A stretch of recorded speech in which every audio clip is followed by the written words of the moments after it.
북한의 연락사무소 폭파와 같은 일방적이고 무책임한 행동은 과거에도 있었던 일이고 협상의 가장 저열한 수준을 가진 국가가 북한이라는 것 또한 사실입니다.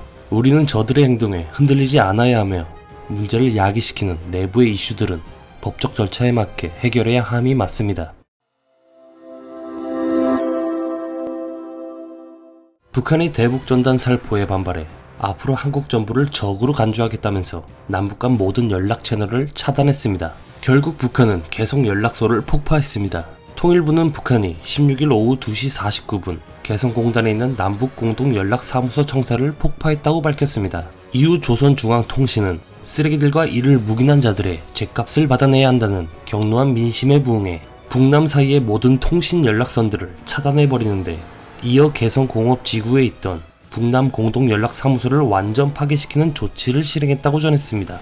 앞서 김여정 북한 노동당 제1부 부장은 지난 13일 멀지 않아 쓸모없는 북남 공동연락사무소가 형체도 없이 무너지는 비참한 광경을 보게 될 것이라고 폭파를 공개 경고한 바 있는데 국회 외교통일위원회 업무보고 중이었던 한국 김현철 통일부 장관은 개성 남북연락사무소 폭파와 관련해 예고된 부분이라며 상황을 확인해야 한다고 말하고 자리를 떴습니다.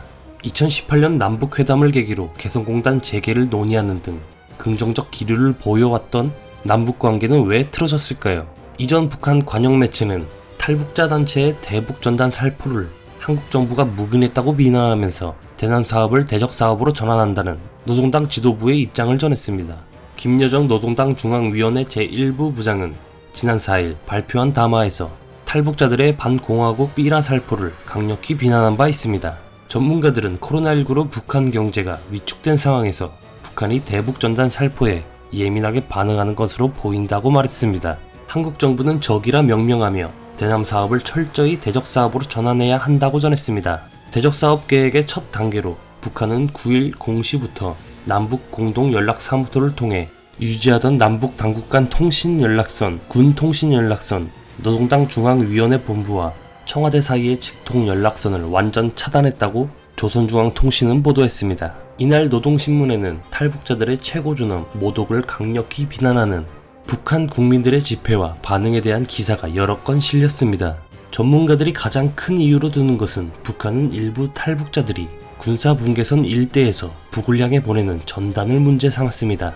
정세현 전 통일부 장관은 금년에는 미국의 압박과 제재에도 불구하고 절대 굴복하지 않고 정면 돌파하겠다고 큰 소리는 쳐놓고 코로나가 갑자기 전 세계를 지금 휩쓸면서 1, 2, 3, 4, 5월을 실질적인 경제활동을 못한 상태에서 경제는 하나도 돌아가지 않고 김정은 위원장이 동분서주하면서 경제 살리기 위해서 애를 쓰고 있는 와중에 대북전단에서 남한의 발전상 같은 것들을 자랑하고 이러니 속이 뒤집혔을 것이다 라고 전했습니다.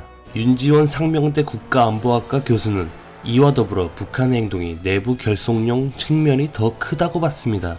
전단 사업 등으로 혼란이 가중되는 이것을 원천봉쇄하려는 의도가 있다고 봤습니다. 이에 국내 여권의 움직임도 심상치 않습니다. 이재명 경기도지사는 13일 푼돈을 벌겠다고 대한민국의 안보와 국민의 생명을 위협하는 자들을 용서할 수 없다고 밝혔습니다.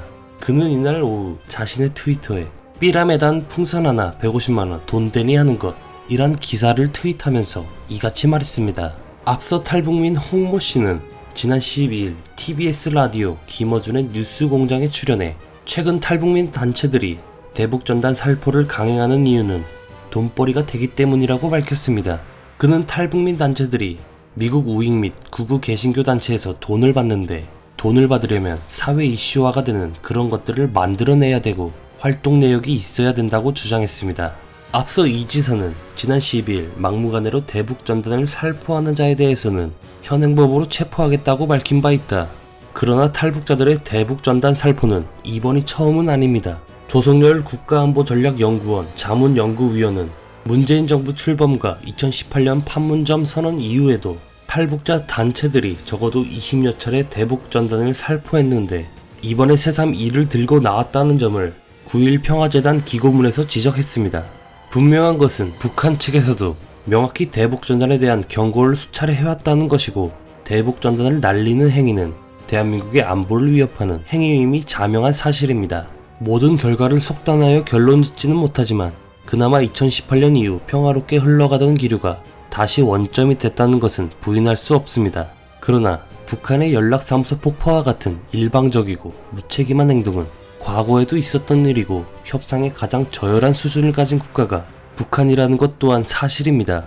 우리는 저들의 행동에 흔들리지 않아야 하며 문제를 야기시키는 내부의 이슈들은 법적 절차에 맞게 해결해야 함이 맞습니다. 이상 정시현이었습니다. 그럼 이만.